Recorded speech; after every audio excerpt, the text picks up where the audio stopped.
Hey fellow explorers, it's a me, Mario.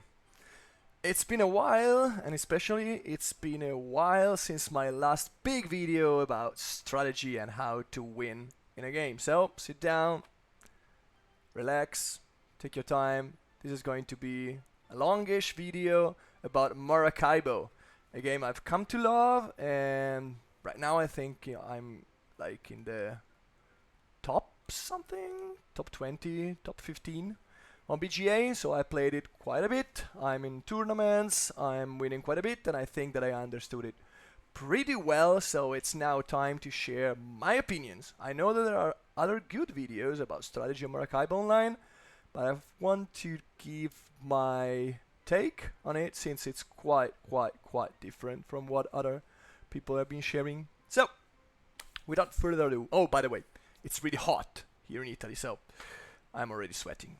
But let's talk about Maracaibo, shall we? I mean, we're in the Caribbean, so Italy is like the Caribbeans right now. Let's talk about pacing. So Maracaibo is a loop. It's very different from Great Western Trail since ending the loop means you're gonna force everyone to end the loop. So it's not like a continuous stuff. So it's pretty different to talk about pacing, but it's very important to talk about pacing because it's as important, if not more important, than the engine building you're gonna do in the game. So, I saw a lot of people go real slow in Maracaibo, and I saw some people go too fast. So, the truth is in the middle. It's a bit on the fast side, so I think that a lot of players are still going too slow for their good. But it's really important to understand how pacing works in Maracaibo.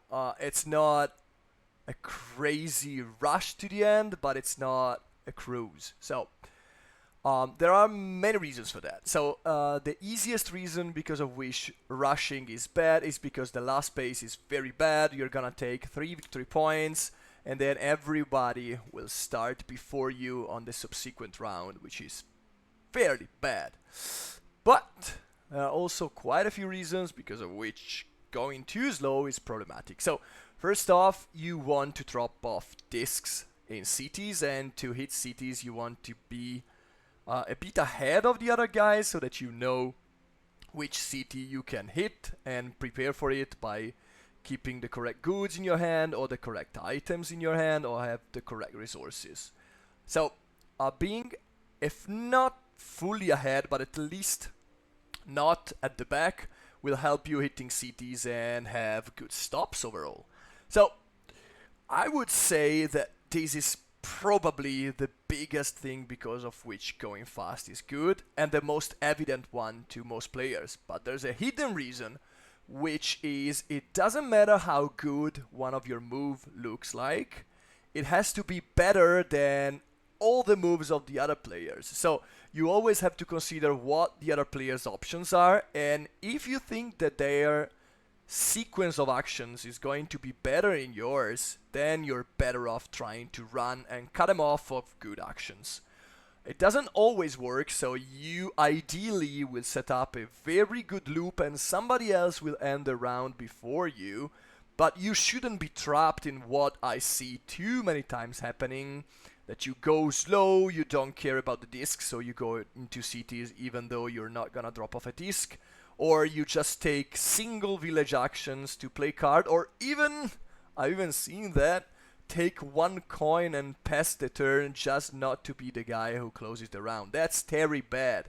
So ideally, you can have some kind of loop that will see you taking good action all the way while not being the one who closes the round. But if your loop leads you to closing the round because you can cut off other players from good moves, then go for it.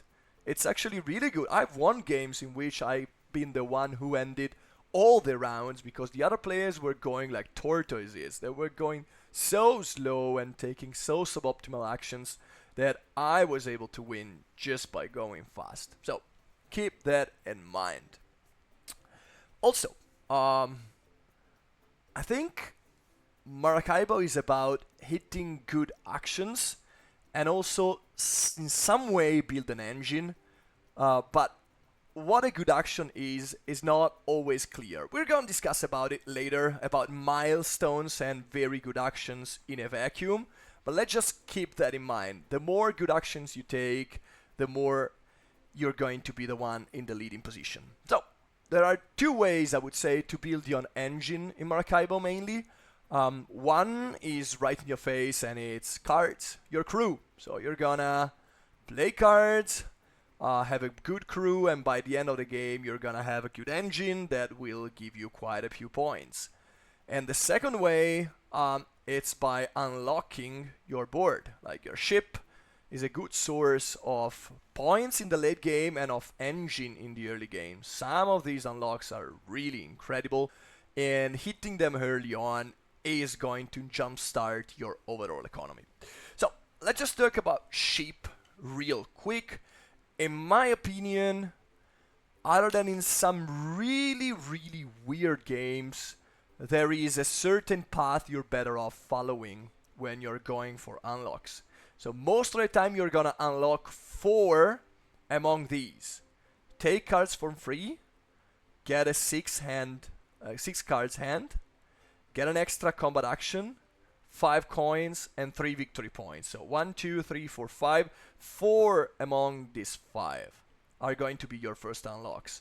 Then you're gonna go for this unlock, and almost certainly you're gonna take the jump on the next noble rank. Normally that's by far the best option by the time you're gonna hit the 5th unlock. It's very rare you're gonna take the 3 steps, but that might lead you to a milestone, as we're gonna talk about later.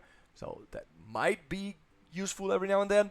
And 4 coins and 4 victory points are almost never taken in my opinion. So the third one is the best option. Then you're gonna go for the 6th unlock, which is going to be the 3 victory points, or if you've already taken this one among your first 4, you're gonna take the 6 points, and then the 7th unlock is going to be the 10 victory points.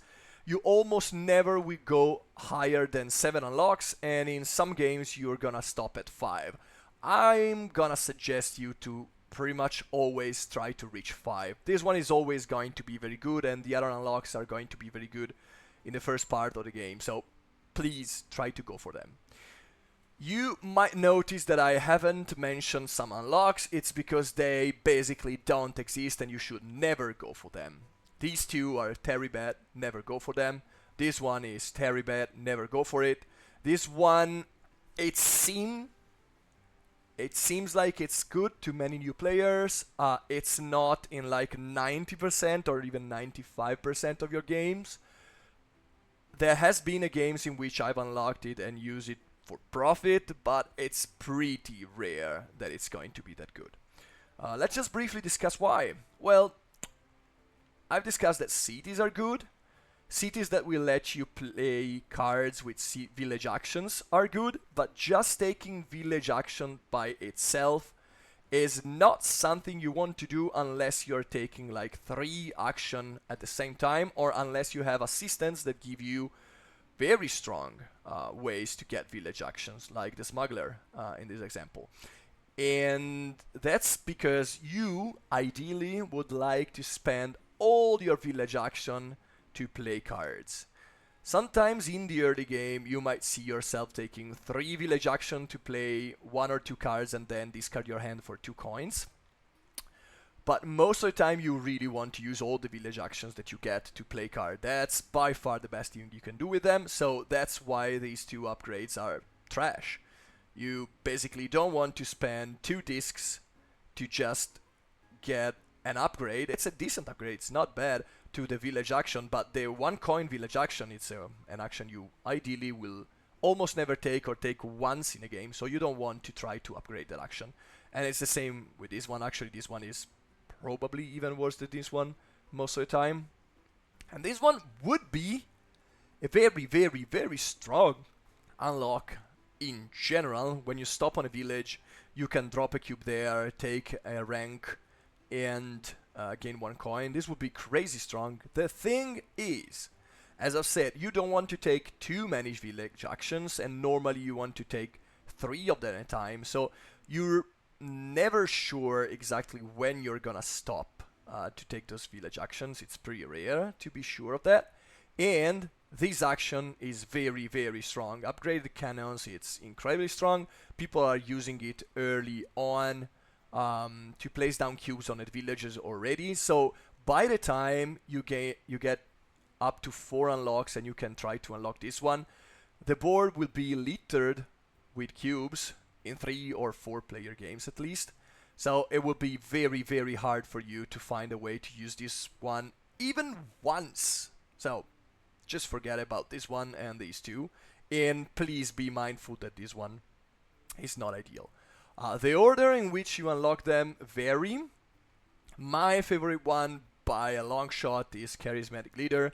It's almost always my first unlock, unless I have some very, very weird plans requiring early coins or the early upgraded combat action.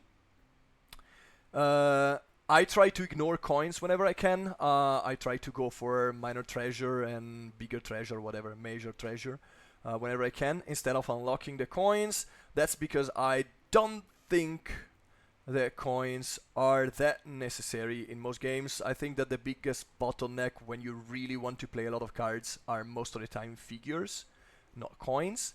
But I mean, I'm going for a tangent here. I would just say that Iron Coffers can be good, but in the way I'm playing the game, it's the one among these 5 that I ignore the most. Sometimes I go for it, but almost always after this one, unless I have a way to play like Governor and Undeads. Is basically one of the main reasons I could try to unlock Iron Coffers immediately, but it's very rare. Also, I am firmly in the camp of unlocking Charismatic Leader over Expanded Living Quarters in pretty much every single game. I think that card quality is way more important than card quantity in this game to hit the quest that you want, to hit the goods that you want to go to cities. So, in my opinion, Charismatic Leader is the go-to first unlock unless you have a very strong direction from your cards and from your career card that draws you towards Iron Coffers or the extra combat action. Alright, I've already talked a lot about unlocks. Let's talk about the crew. So I made a whole video just about cards in Maracaibo. So I suggest you to watch that video after you watch this one so that you have already all the theory about the game and then you can focus on the cards. But basically, I'm gonna sum it up real quick here. In my opinion, that there are 2 main ways to approach a game of Maracaibo, which can mix and match, of course, but it depends a lot on what you're given. One is going for high income and synergies, so getting the synergy tokens to get a lot of income both in points and in coins.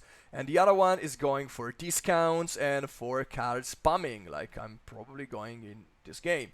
You can do both, of course, like I'm probably going to play a Conquer Village in this game just because I have metal, just because Conquer Village is pretty good and getting a point income is good.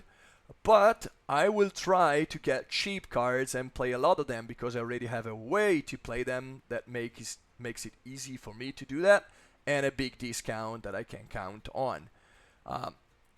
It depends mostly not just on the cards you're dealt. Like if you're dealt card that give you discounts, you might go for the card spamming. If you're dealt cards that go really well, like if you're going, let's take a look at my hand here. If I have like Harbor, Sailor, Explorer, and Expedition, then I'm golden and I can go for a very high income strategy right from the start.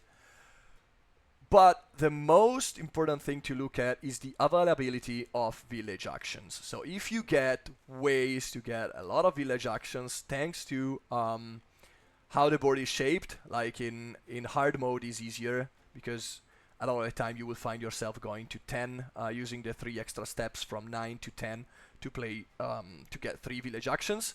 Or if you get good assistant that give you village action, this smuggler is one of the best because it gives you both coins and the village action to spend those coins on.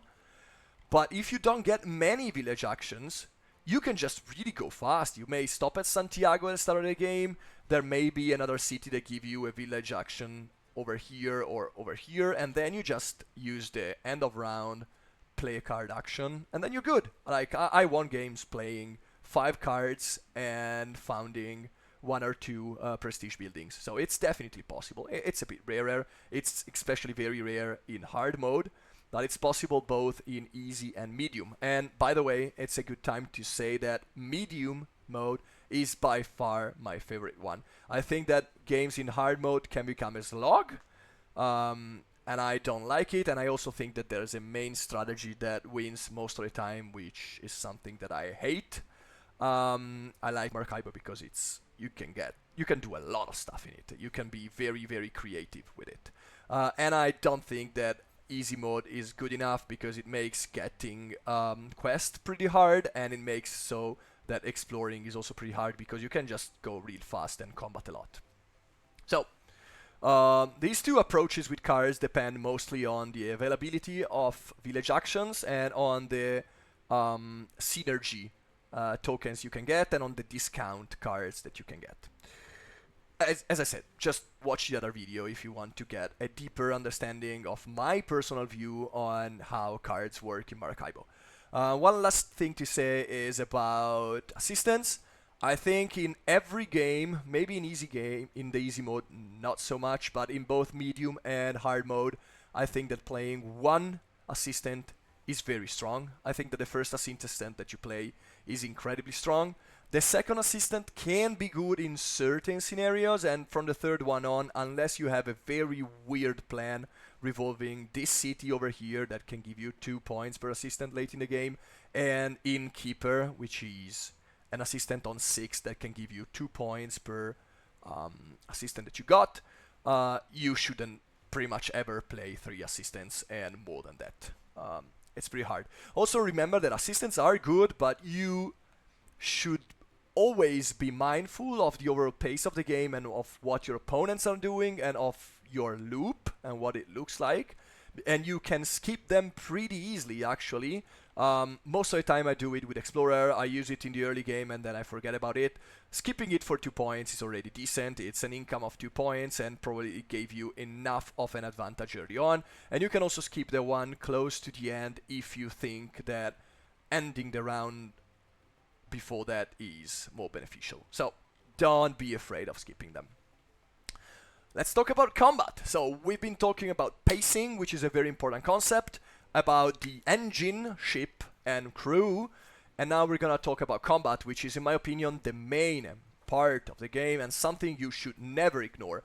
I ignored it on purpose to try out a very wonky strategy every now and then, and even then I still took something like 2 or 3 combat actions. I think in most games you're going to take between 4 and 6 combat actions.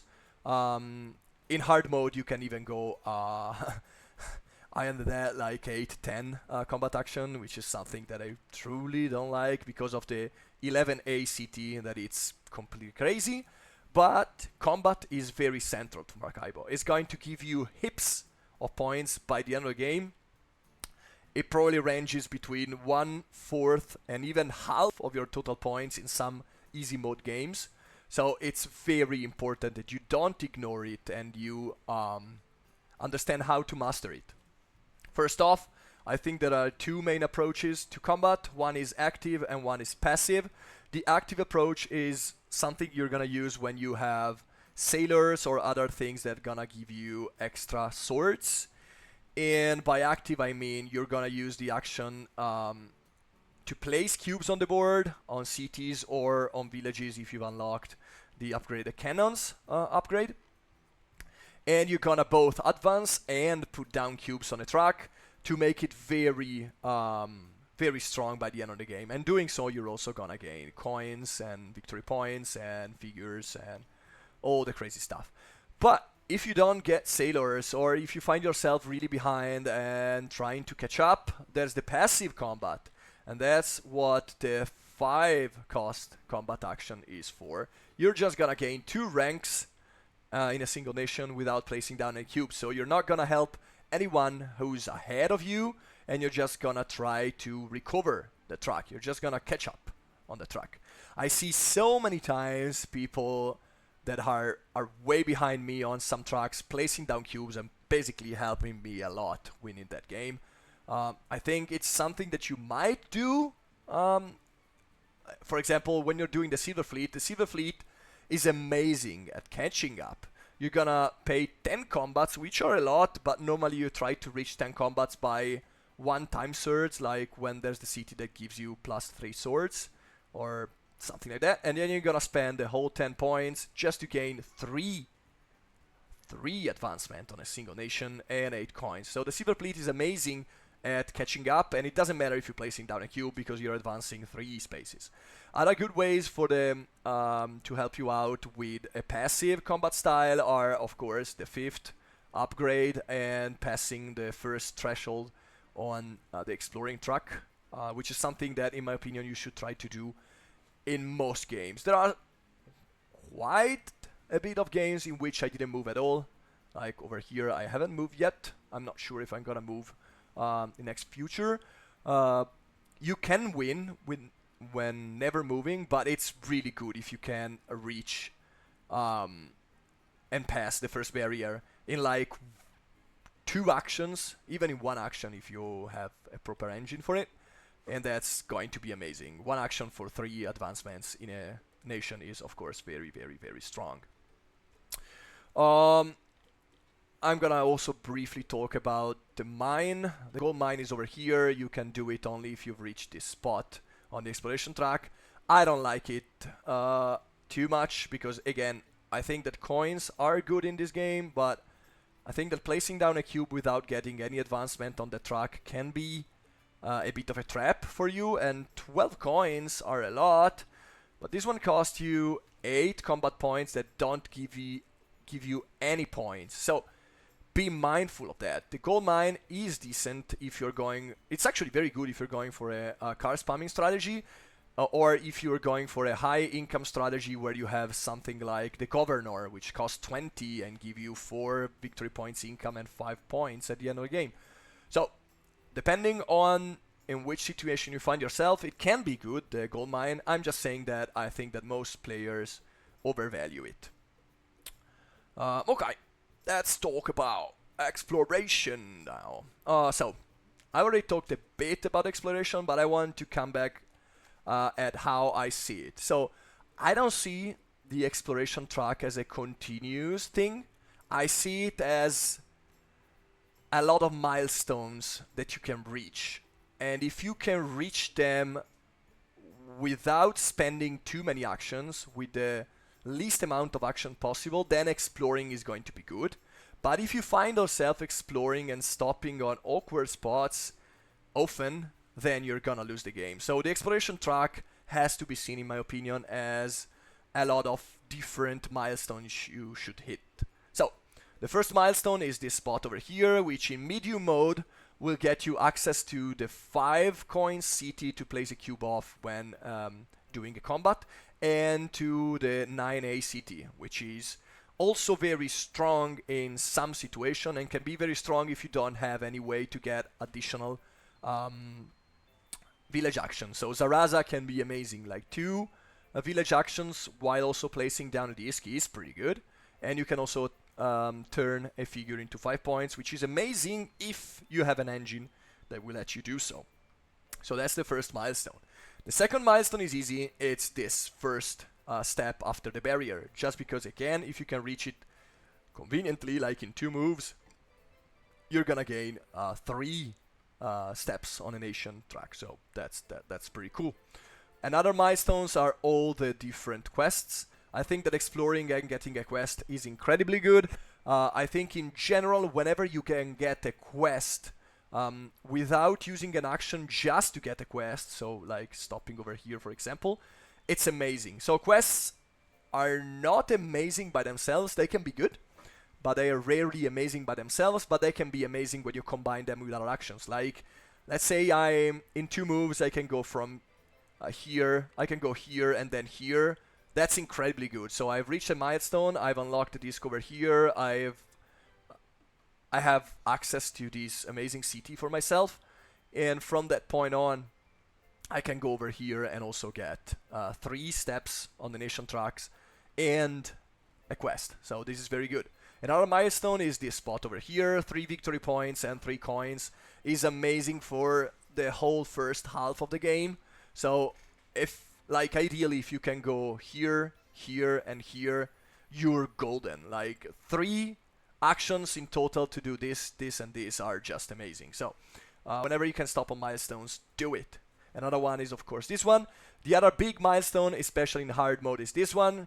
If you're the first one to pass the first barrier, you're gonna get 4 victory points, plus 1, that's already 5. It's pretty good, especially if you can pass it and hit this spot, for example, which is very good. But hitting this spot over here will unlock the 11A city, which is bonkers. It's just too good in my opinion. It should be, I don't know, I just don't like hard mode too much. I'm playing a tournament of it and I'm doing okay. Actually doing pretty good. But I just don't like it. I think that the main strategy in hard mode is very... it's basically a single one if you can pull it off. Is try to get an explorer, try to explore till this spot as early as possible and try to hit both Maracaibo, this city, and the last one to combat a lot and win all the nations and just get a lot of points. So yeah, I'm really not in love with hard mode. But remember that this spot is the single most important milestone you should try to reach when playing hard mode. Then there are these spots down here which can be good, but honestly, it's already late, and in most of my games, even in hard mode, I don't think that moving too much past this part is good. Sometimes it's good like to get 4 combat points or 2 figures or even 5 coins every now and then, but I think that most of the time it's too late for this one to be really beneficial. If you can take one of these rewards and then get the quest and then be the first one to pass the barrier, and it's required by your career card, like with Honor career card, then it's okay, but most of the time I don't find myself reaching the end of the exploration track, and I'm not even moving past this part, honestly. I think it can work, of course. Pardon me. But you need a lot of things to go your way, so it's not something you should rely on. Don't feel afraid to ignore your explorer after you reach some good milestones and you find yourself not needing any more step here and you have more important stuff to do, like getting back on the nation track or playing cards in the second half of the game is most of the time more important than exploring, so keep that in mind. Quests. So quests can be good. Actually, quests are good for most career cards, so I'm gonna say that you can win without getting any quest, but most of the time you will find yourself taking 2, 3, or 4 quests in the game, because it's gonna help you with a career card that not only gives you coins and points, but more importantly figures. But more importantly than that, quests can be a good glue to your overall strategy. Like, it can be good to stop, get a quest, and get some coins, or some steps on the exploration tracks, or even some points. It's never amazing. They can be good to delay a bit the end of the round while still taking a pretty decent action, so that's something to keep in mind. But I would never ever, if I was you, try to go all in on quests. Like in every single game, I think that getting a sailor or a quest hunter is very good, because getting +1 sword when combating or getting 1 more compass is going to be beneficial in pretty much every game, because in pretty much every game you're going to take some combat actions and some quests. So it's pretty beneficial to get 1, but trying to get something like 6 compasses and try to go for a strategy like that, I did it and it actually worked, but it's something that I cannot recommend, and I don't think it works in most games. You really want to have these prestige buildings for sure, and even then it's tough to do that. But you can still like get 6 quests with 1 or 2 extra compasses and still be very happy with it. Puerto Cabezas is the single best way, along with the quest on the exploration track, to get quests. So Puerto Cabezas is one of the best stops on the whole map. Like, in my opinion, the 2 best spots on the map are always Maracaibo, if you can reach it and place a disc there, and Puerto Cabezas. Like, if you can have a loop or something like Puerto Plata, Maracaibo, Puerto Cabezas, you can already deliver if your opponents are not in a good spot, and you've still done a decent round. I think this is actually what this player, which is very good, and I think he's higher elo than me. I think that's what he did on the first round. So it can work pretty well. What Puerto Cabezas is very, very, very good. So quests are good in general as a glue to the strategy, but there are two kinds of quests that instead are insane, and you should try to always go for them. Combat quests. Combat quests are amazing. So you're gonna get a quest, which you're gonna need for your career card. You're gonna automatically get +1 sword because you start with one compass, and it combo with both sailors and quest hunters to get more swords. And you get an extra shot at a combat, which can be amazing if there's I don't remember the name, the prestige buildings that give you 2 points for combat token, which is by far the strongest one along with Academy.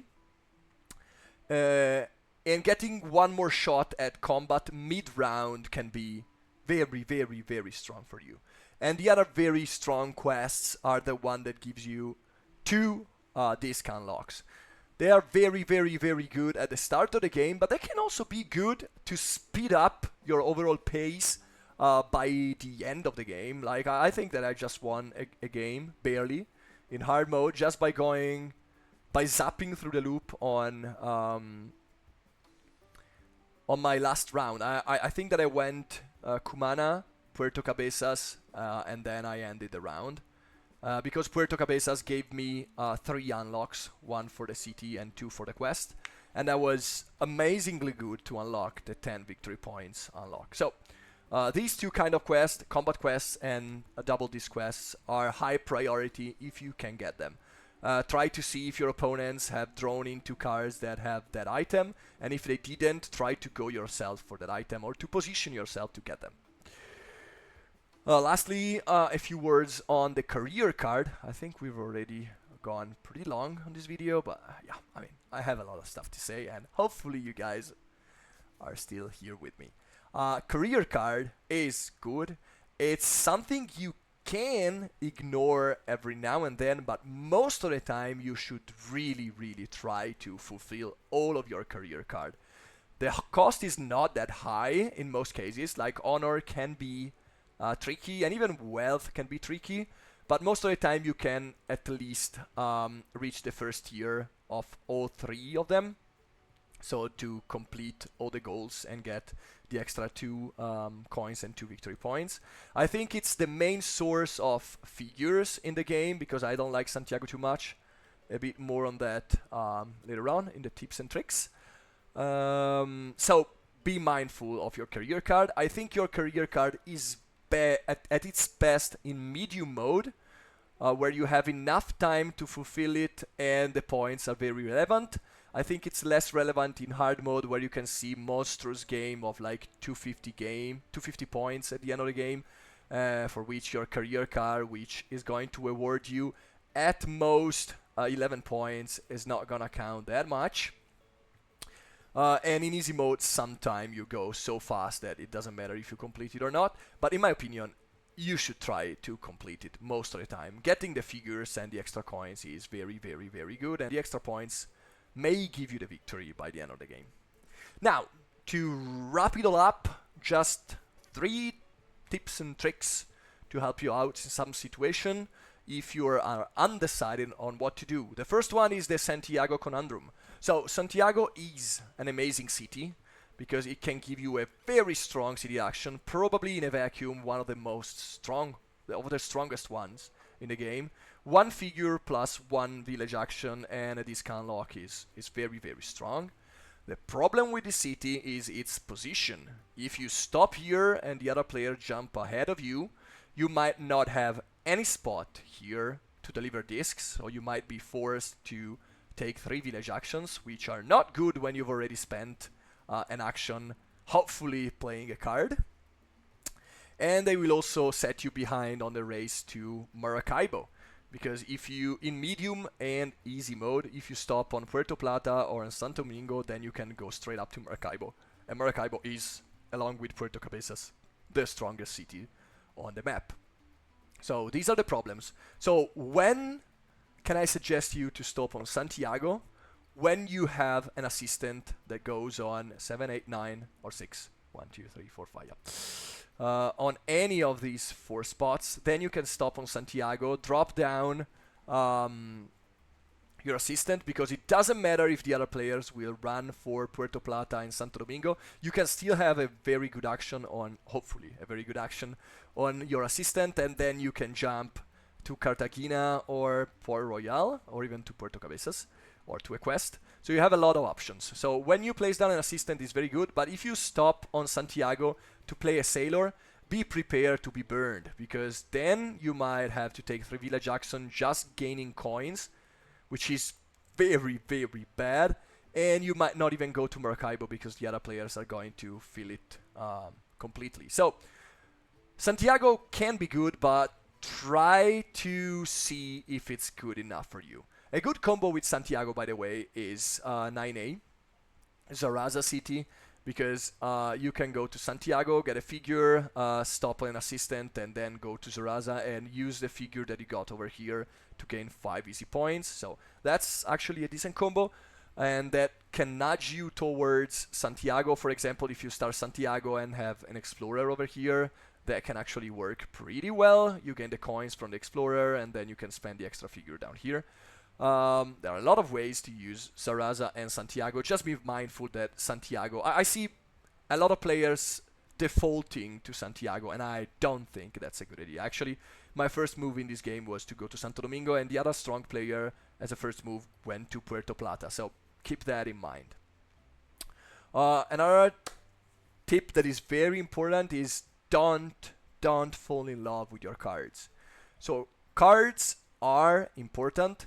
They can get very important towards the end of the game, where you're really trying to find good ways to score. But at the beginning of the game, really what you should look at is the good that's depicted over here, and sometimes the item if you're going for a quest. Placing down disc is more important than playing cards early on, in my opinion, because most of the time you can find a good card like a sailor, a quest hunter, an explorer, something to play before the end of the round. But it's very important for you to hit all the goods in the cities to be able to unlock your board. That's also why I think the charismatic leader is the single best upgrade you can go for as the first one. But of course, not falling in love with your cards is very important at the start. It's still very important later on. So don't plan too many cards, because you might find yourself stuck and not able to get a quest which would be very good for you, or to stop to a city which would be very beneficial to you. But at some point you really want to get some cards. This is a perfect example. In my hand I have some very strong cards. I have an expedition which can be incredibly strong in some strategies. I have Spain La Armada. All these Armada cards are incredibly good because they are worth 7 points. Early on, though, you might still spend them for the good, because you're really not gonna play them till at least half through the game. So keep that in mind. Some cards can be good and can be planned, but I see players planning too much.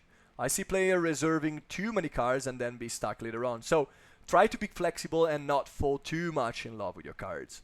With experience, you'll find out that sometimes it's very good to keep some cards in hand, so you're gonna reserve them. But I think that right now I see too many people reserving too many cards and caring too much about their cards instead of caring about the goods they carry. So keep that in mind. And the last tip is really watch what your opponents are doing. Maracaibo is a really, really, really interactive game.